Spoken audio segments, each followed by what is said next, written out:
There is nothing wrong with your internet. Do not attempt to adjust your settings. We are controlling the podcast. We control the squealing and the screams. We can make your heart flutter, your eyes blur from tears, or sharpen your mind to crystal clarity. For the next hour, sit back. We are in control of what you hear. We repeat, there is nothing wrong with your settings. You are about to experience the awe and mystery known as the female mind. You are now entering the Fangirl Zone.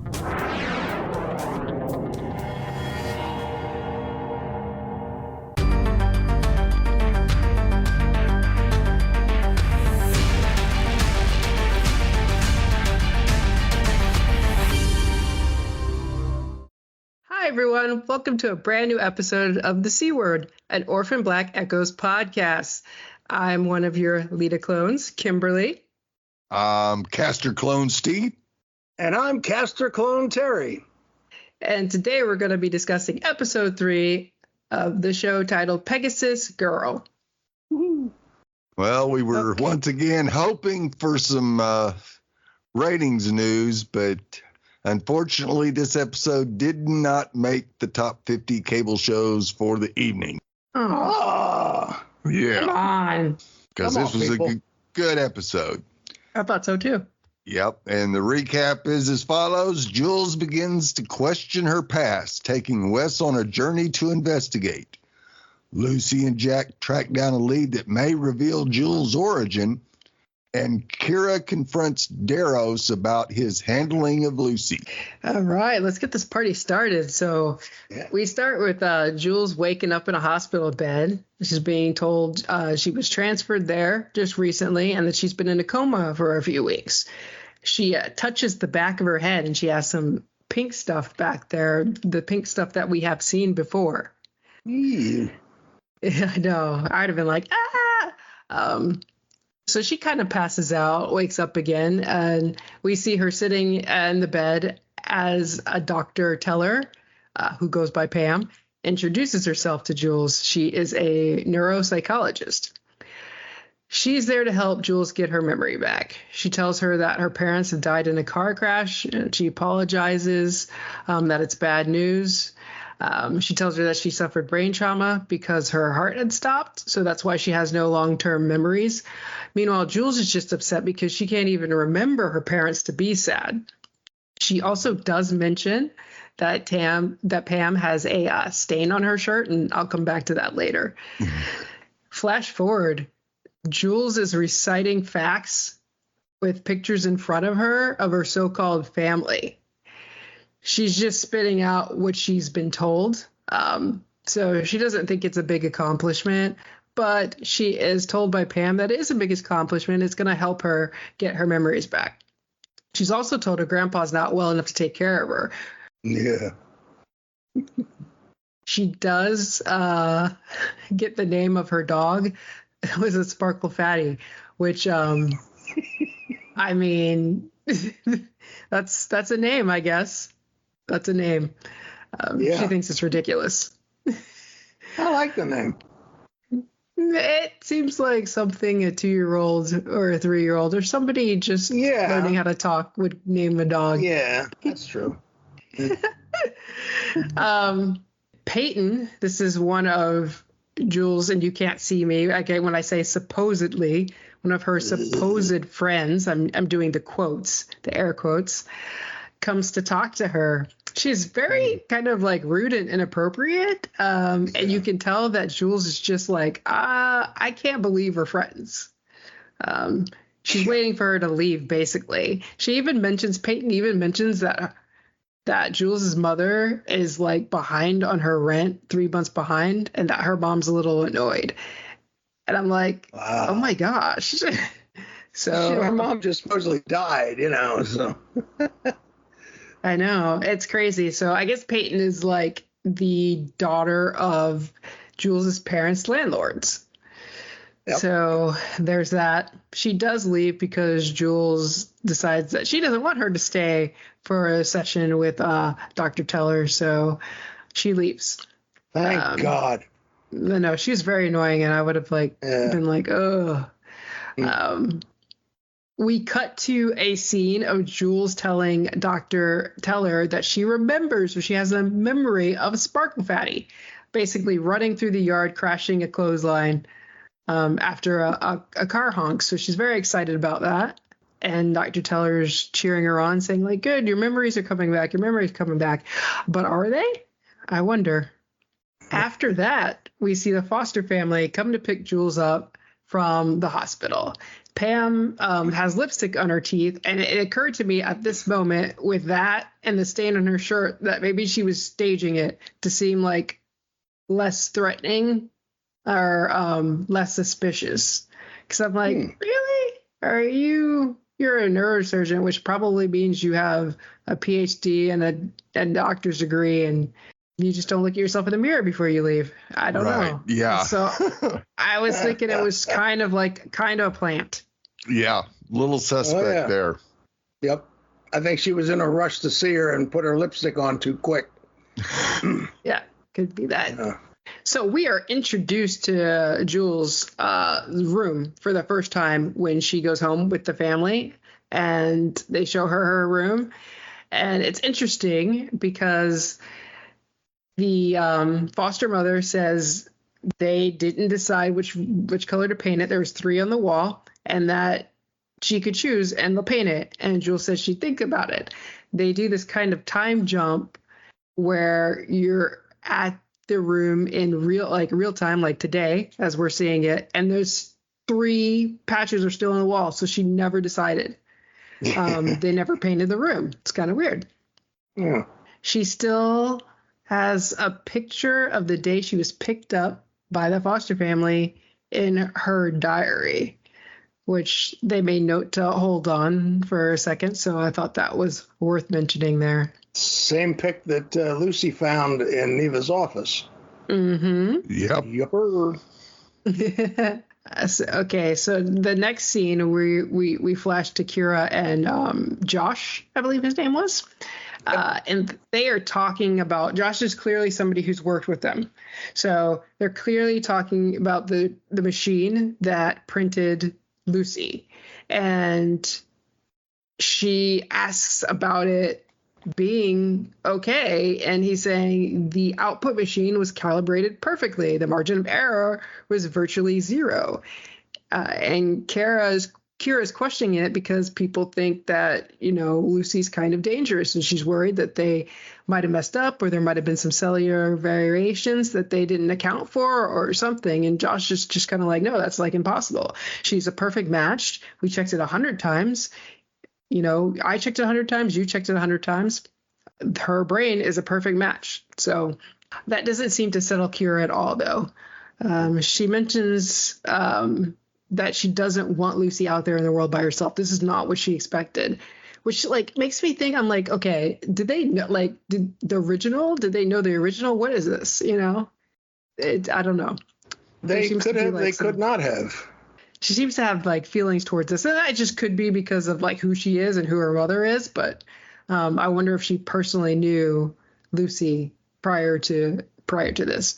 I think that would be a bombshell if she did. I kind of suspect Darrows and or whoever else just provided the initial scans, the high-res scans, and said, okay, now we're going to work on this project now for an entire body. Here's your first scan. So he may not have told her, or if Kira knows, that would be a bombshell.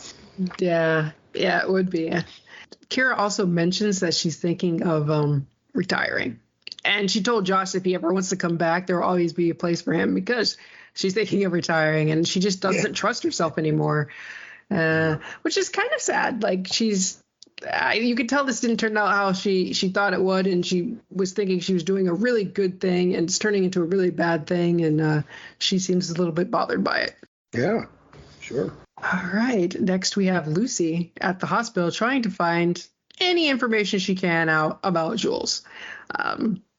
She tells the lady at the front desk that her sister, Jules's parents, or Jules's mother, was her aunt. So she's trying to get information about her. And of course, the staff lady was like, well, she's a minor, so you need to contact DCF. And Lucy lets her know that she did and that they said to talk to her, which the front desk lady did not like. She didn't take the bait. She is like, if you keep asking, I'm going to call security. But during this time, a nurse overheard their conversation. So that nurse meets her in the hallway and says, hey, you're asking about Jules. And she tells Lucy that they tried to contact next of kin and nobody responded. So they put her with an adopted family. The nurse also mentions that they brought in a private hire, which was kind of weird. And that private hire was Dr. Teller. Uh-oh. She also mentioned that Jules had nightmares. And those particular nightmares, she would mention that she can't get the blood out. And Lucy realizes that these are the same nightmares that she's been having. Mm-hmm. Oh! Yes, indeed. So we go to high school. All right. Where Jules is in. I'd be thin again. Yeah, where Jules is in a chemistry class, and the teacher's getting ready to tell them what they're going to do today, and she's already mixing and everything. So she watches the flask bubble up, and it turns that awful pink color. Yeah. And she has a flash of a memory of the bleak pink fluid again. Coming out of it, she passes some product to the girl next to her lab mate that wanted some drug. Her customer. Yeah. The teacher looks over and tells her she's wanted in the principal's office. And of course, her partner apologizes for that. I got a bad feeling about this. So she goes to the principal's office and sits there for a while, and there's no principal in there or anything. And Pam walks in. Well, that's just great. Oh, great. She asked Jules why she didn't come to school the day before. Jules comments that she didn't realize she was being watched so closely. Pam can't get her to open up and lets her go back to class. Before she leaves, she asks Pam who set up the things from Florida. She tells Pam the entries in the journal don't sound anything like her. Pam tells her that brain injuries can change personalities as much as personal habits. Now you know why so many of my friends want me to have a brain injury. Yeah. Anyway. Then we go check in on Tom and Emily as they're running on treadmills, and they discuss the trajectory of the bullet and figure that whoever shot it had to be shorter than the guy that got killed. Shorter than Lucy. Yeah. And so maybe we should reconsider our approach. Emily is definitely uncomfortable with this. So that was a little bit of a positive, and she changes it right back later in the episode, which was a real disappointment.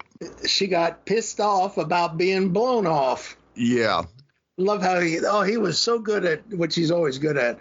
I appreciate all the input you give. Yeah. Kind of like the Southern bless your heart. Yeah. So we go over to playground as Tina is watching Charlie on the playground, and she's just standing there on a high platform while other kids run right past her. Tina makes eye contact and tries to encourage her to take part, and she walks away from the playground to find a seat nearby. Now, Charlie closes her eyes and relives the moment of shooting the man trying to hurt Lucy. And out of nowhere, she pushes a boy that was speeding by her off the platform. And of course, the boy clutches his leg in pain. Now, police officer arrives to see what's going on, and Tina tries to explain the behavior. Charlie signs that she needs to be put away. Now, of course, the officer doesn't understand signing, so she uses her phone to tell him she killed someone. Tina makes up a story about a recently deceased hamster. The officer asks Tina for identification, and seeing her military ID, he softens a bit and lets them go. Tina scolds Charlie that wasn't cool. Charlie rolls her eyes, and at that, they head home, where Dad isn't real happy. he decides to go ahead and try to give Charlie some closure by having a burial. And they put one of Charlie's stuffed animals in the dirt. And he goes through that they didn't know him, but if they did, they wouldn't like him. And basically, he got what he deserved. What a great eulogy. Yes, it was. And Charlie signs that she shot him and she's sorry, and that ends their little burial, which was pretty cute for the most part. Yeah, I thought that was really, it was sweet, and I thought it was really clever that they came up with that. And I imagine that doll, the face of that, she tore that out being so upset over the murder, because that face on that doll just looked ripped to shreds. Yeah, You know, like the nose had been torn off. Yeah. And sewed back on. Oof. Upside down, maybe. Story of my life. So we go into Jules's diary. She's looking at it while in the room with her stepbrother, Wes. Obviously, they're just chit-chatting away on the different bunks, so they're kind of getting along pretty cool. And she reads a passage, or he reads a passage out loud, forever wild, forever free, forever me. And she kind of has the light bulb over the head. Whoa. And so she goes online and types in that whole 3-sentence phrase, comes up with a book called Pegasus Girl. She actually finds on the website of the author, I think it was, his address. Yeah. Who put your address on a website? I would figure, Crazy. It's insane. I would figure that's the address of the publishing house. Right. You know, and she's like, this is his address. And I'm thinking, you might be surprised when you get there. Yeah. She was and she wasn't, you know, we'll get to that. But so she kind of drags Wes along. They actually find the location and they go knock on the door and they meet with the author, who kind of looks, my first thought was Doc Brown in the first Back to the Future. Yeah. With that contraption on his head. But it was much smaller. It looked like a bike race hat. And he said, well, it's lasers, you know, for hair. And I know we have things now that use, was it LED lights or something? Yeah. You know, so he said, you can see how well it's working as he takes it off and he's still clearly bald. Maybe the hair club for men, you know, maybe you ought to do that. Yeah. And so in the course of the conversation, she throws her diary down on the table and he's stunned and his eyes get real big, deer in the headlights. And he says, where'd you get that? And she's asking him about the book. Because obviously she can see on his face, boy, she's triggered something. Yep. Wrote it for some kind of project. You know, I guess it was something like a writing a diary project or whatever. And he's about no more help than that, but that's a big find. He actually wrote her diary. Yeah. And that's in her possessions as hers. So that's even more, like I said in our last episode, all the powers that be setting up her whole life. But it's really amazing that she's reading that before we get to this point in the episode, and she says, that doesn't sound like my words. Smart kid. Yes, she is. Yeah. All the men and girls are smart. Yeah. So then we have Kira meets with Daros, talking about what's going on, and wants some assurances from him that he's not going to harm Lucy. And he acts all surprised. Well, I'm a philanthropist, you know, and I'm thinking you're a BS artist. Yeah. You know, you got the ist part right. Uh-huh. So he tries to assure her, and she is not assured. Let's put it that way. Tom and Emily are looking at her, looking at each other. Emily had a couple of quick looks that she was kind of, what? You know, a little suspicious of the whole meeting. Yeah, she was fiddling with the rubber band around her fingers and kind of go, definitely. okay, she may be the one that breaks from this operation, or Yeah, I maybe think not. She's going to be the linchpin, it looks like, because I mean, Tom is kind of pushing her away, even though she's supposed to help. And Daros is the one that brought her in. Or unless he brought her in for something else that, she said in the last episode, you've helped me personally. So we all said probably an organ or something that his foundation, gave her so she could live. Yeah. Maybe there's something else going on that was done to her. Maybe a copy of her was made.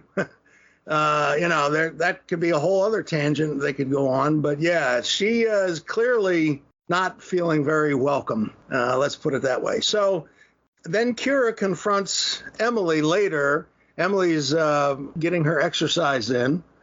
You come from, what was it, Quantico she came from, they said last week? Yeah. Yeah, so, she's obviously being in shape. So she's running away, and Kira's confronting her, and it seems like nobody else is in the workout room. And so she wants information. Emily won't give it. But then there's the crack that we were just talking about, where she tells Kira, you want to keep Lucy safe? Just find her before we do. So there's your gimme right there. Yep. There's your gimme. Now it's possible that if Tom and Emily do find Lucy first, that maybe Emily will look at Lucy and do the switch right there, and she shoots Tom instead of shooting Lucy. Now that would work. Heavy drama. Yeah, that would work. I like that. So so she gives Emily that hint. Find her before we do. So obviously more than what we've heard, because Tom keeps talking even more in this episode. When she says change our approach, he said, I forget the exact wording, but basically that bridge has already been crossed. Daros has signed off. So in other words, if I want to beat the holy hell out of Lucy, I could do it. If I want to kill Lucy, yeah. If I want to shake her hands and say, come on in, I don't think I'm going to do that. So we go back to Craig's place. I think there ought to be a sign right next to the big number 2 above the front door. Craig's on one side, place on the right. So Jules is there. He says, your captive came back. And I love Craig's character. I think he's cool. So Lucy sits down, and Jules basically says, I think we need to have a do-over. And because Jules is starting to see all these pieces coming into place. This diary is the latest one, and it's a big one for her to say, oh, crap. Maybe what Lucy said is true. It certainly seems like it. Yeah, it certainly seems like it. And so she mentions about a study drug. Back in my day, that was Coke, Pepsi, or coffee. Anyway. Well, we had speed too, but I didn't really do that much. Anyway, so she mentions about, I love how Lucy says, how can you get it? And she says, I have it, I make it. Yeah. So she has it back home. And I was like, damn, I guess she's being a smart drug dealer, not carrying her product with her everywhere. Right. So she goes home to get it, and Neva's, Jules, and she goes into the dining room. This looks like a hell of a house that they live in. Jeez. Right. It really does. Doesn't it look gorgeous? Holy moly. So she sits down at the table. Wes, says he would like to stay, and they excuse him. Yes. Purposely excuse him. And so he goes out. So they kind of question her about where she was. There's been lying going on. They're not sure what she's doing. Kind of typical parental stuff. And I'm thinking, well, this is just kind of stuff that she's dealing with. And there was a moment earlier in the episode where Jules or somebody, could have been Wes, I forget who, there was a real quick moment where there was a mention about her parents, being in on the whole thing. And so she's kind of a little uneasy and everything. And so then they mentioned about Dr. Teller. Dr. Teller, paging Dr. Teller. She left a little something for Jules. And it's just a little antidepressant, that's all. And she has these eyes on her face like, oh, hell no. Yeah, that would really mess up their Lucy and hers tripping to see if they can see more of their memory there. Yep. And she probably wouldn't even get back to Lucy. She knows that ain't no antidepressant. Yeah, I know. I'd be like, So then they want her to take the pill in front of them. oh, no. I was like, damn, Stick your tongue out. Prove to me that it's not stashed somewhere in your mouth. I'd have given them the raspberry. Yeah. There's my tongue. How's that? So she takes the swallows and shows him her tongue, and she exits the dining area right to the bathroom and brings it up. And it doesn't look like it really dissolved that much. Nope. So she kind of sits back, flushes the toilet and kind of sits back against the wall, as if to say, oh, thank God I got through that. And I'm probably thinking she's thinking, this whole thing is really getting real. Yeah. Yeah, most definitely. So let me ask you here that's the last thing for the episode. Just ask you guys just to kind of bounce an idea around. Do you think that Jules's parents are in on it? Yes. Yeah, they have to know what's going on. You know what? There's a part of me that says no, not just to be different. I kind of have a feeling that they're pawns in this whole thing. I wouldn't be surprised if they do know, if they're in on it. I wouldn't be surprised at all. I wouldn't be like, oh, crap, where the hell did that come from? But there's just a piece of me that says the Darrows organization and Dr. Teller and whoever else kind of hoodwinked this family who were probably legitimately looking to adopt somebody. Yeah, because they had adopted Wes previously. There was just something that the father said about her. It made it sound like in the first episode that he knew what she was. Yeah. And oh, yeah, she froze. Yeah. Yeah, but don't you think that he thought something about being a drug dealer or something else other than a printout clone? Or do you think that's what he meant? I mean, I assume that's what he meant when he was like, I don't know if I could ever, consider this one my kid. I thought that's what he meant, but I think that's what they wanted you to think, right? Because you don't have all the information. Right. So it could be he meant something else. But then with the mother and her work, I don't know. I don't know. Yeah, that's where I think if one of the two parents knows, it's Neva, not James. Yeah, if it's only one, yep, that would be my money. Yep.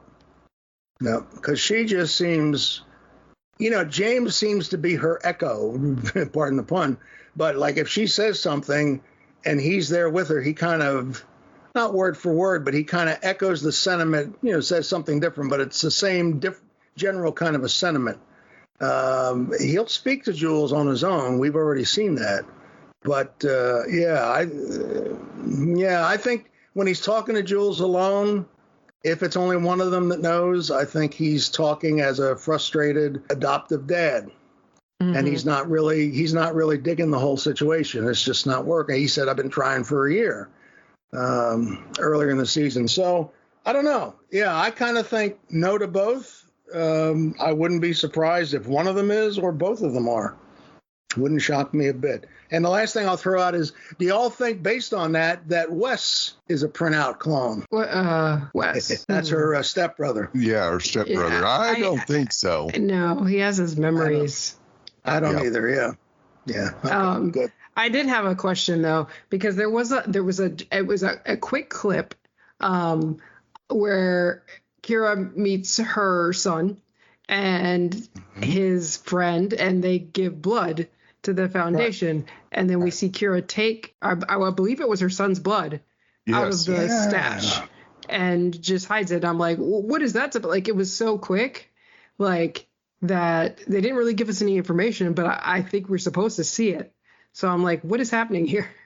Like, are they coding these people? Like, what is happening? Yes, they very well could be. I think her son is a printout clone. Oh my gosh. Yeah.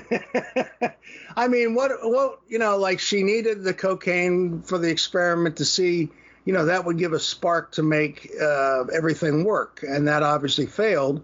So she would give a rat blood to make that doesn't make any sense that would be something she'd want to make an experiment like hers work. You would want some sort of accelerant, for lack of a better word. I know we're not talking about Firehouse here, but yeah. So to me, the only other reason is that he's a clone. He's a POC, printout clone. Yeah. So yeah. I don't think Wes, the stepbrother, is a clone either. I think he's one of us. All right. Anything else for the episode? And I'll jump into the feedback. Or we good? Or Yeah, let's get into the feedback. all right. We got feedback here from our two favorite feedbackers, Simone and Fred. We'll read Simone's first. She writes, "Hi, C-Word Pod. I think it was Terry that wasn't a fan of the opening theme song. Nope. It's by Julian Baker. Anyways, these are the lyrics, and I believe you'll understand how it connects to the series because you've seen it all, and that means me. I've seen all 10. But I don't think you really need to see all 10. Do you really want to know the lengths I'd go to touch the smallest pieces of you? Anything I can reconstruct, show me and I'll do it." I'll have to go back and listen. Yep. Yeah, because some of the words that are in these lyrics I can hear, but there's some words that have just sounds like, so so that's cool. I like those lyrics. Thank you for submitting that. That was really informative. I like that. Then she goes on, the love of mind-altering substances is why I call Jules Mini Cosima. Very true, Simone. Yeah. Also, the level of gaslighting by Pam is wild AF. It is. Don't you think? Very much. At least Kira wanted Lucy to know who she is or who she was. Very true. Two people at the same thing coming at it from different directions. I like that. She says, Lucas Miller Manning. And now you know the surname of Lucas's other parent. Did they say Lucas Miller? It was I think printed out. his own blood. Mm-hmm. Oh, that's right. Yeah. That's right. I'm on the label. Yep. Okay. And now you know the surname of Lucas's other parent. They know. We're all Jack when it comes to the eulogy for the for the man who tried to end Lucy's life in the orchard. Absolutely, Simone. Yeah. I was half laughing and half saying, "Oh yeah." Well, at least we're not burying a body in the cement floor of the garage. So Right, yes. Tina is a connoisseur of the vintage D&D cards and a fanny pack. So David, the author of Pegasus Girl, has an X-Files that just says believe instead of I want to believe poster up on his wall. I hope we're not going to do alternate universes. Then why would anyone print out another person? That's a great question. And why the same person at different ages? I don't know if it's the same person at different ages. I think we said earlier Lucy was printed before Jules, and so she's aged in her life. Jules is closer to when she was printed out age-wise. Very good questions with answers that will cause heartbreak once learned. Oh, thanks for the foreshadowing. Yeah. And she closes it with, from Simone, forever wild, forever free, forever me. Thanks a lot for that great feedback, Simone. That was awesome. Yeah, as always. We also have some audio feedback from our friend Fred from the Netherlands. So let's hear what he has to say. Hello, Steve, Terry, Sean, and Kim, and all listeners to the C-Word / the Fangirl Zone. This is Fred from the Netherlands with some feedback for Orphan Black Echoes Season 1, Episode 3. Of course, I can't do any predictions because I know what is coming, but I can reflect on what I'm seeing, and I'm really pleased that already in episode 3, or the end of episode 3, Jules and Lucy are getting on the same page. So kudos to John Fawcett to keep up the pace, like in the original series. But you get so much new information that it's not like, okay, now we know everything. That's actually what I always liked about Orphan Black. And it's of course very nice to get something of Jules's backstory as far as it goes, of course. Very nice to see is that the character of Jules is quite similar to that of Lucy. If you see how vigorously they are trying to get the truth above the table. That's a Dutch expression. If I wouldn't know what is going to happen, I would be very curious how the drug trip of Lucy and Jules will go next week. Okay, that will be all for now. Greetings, all the best, Fred from the Netherlands. Thanks, Fred. Yeah, thank you very much for that wonderful feedback. And we have to say thank you for not letting things slip. I know that's not always easy. It's not easy. And Fred, write into us for the next episode. Let us know how you're doing. Yes. I had heard from him that he's doing okay. And, the process went well. And we won't go into the whole thing, but the process they did, they just need time now to see if what they did took to deal with his AFib. So it's not a do it and it's all done, or, the end result comes within a month. I think he said a few months or several weeks or something like that. Yeah, it was a week or so. Something like that. So kudos to you, Fred. Congrats. Glad everything went well, and hope the end result desired is the end result you get, my friend. Yep, absolutely. So we'd love to have your feedback on each and every episode of Orphan Black Echoes. Woo-hoo. You have several ways to get it to us at contact us at fangirlzone.com. If you want to send in written feedback like Simone did, or you can shoot an email with an attached audio file like Fred does. Yeah. You just go to www.fangirlzone.com, check out the contacts links, and you can send your feedback to any of us. Really? We'll get it and we'll put it on air. That's amazing. Yes. Sounds like a podcast network. Bear with us, slowpoke US folk. We're getting there. We're 3 down now. So hang in there and kind of use it as a nice way to kind of revisit the episodes. If you still can access them however you saw them, I would imagine they would still be there. Kind of rewatch them and give us a listen. We always post on the Fangirl Zone and on our Facebook page, C Word Podcast, that we have I think it's the C Word, but I think the actual Facebook address is C Word Podcast. And we always post when a new episode's available. So write in, let us know, and we'll catch you on that. All right. For this episode of the C Word on the Fangirl Zone podcast, I'm Steve. Myself, I make it. Yeah, you sure do. I'm Terry. I have brain hypoxia. That's how I got this job. And I'm Kimberly. Forever wild, forever free, forever me. Aww.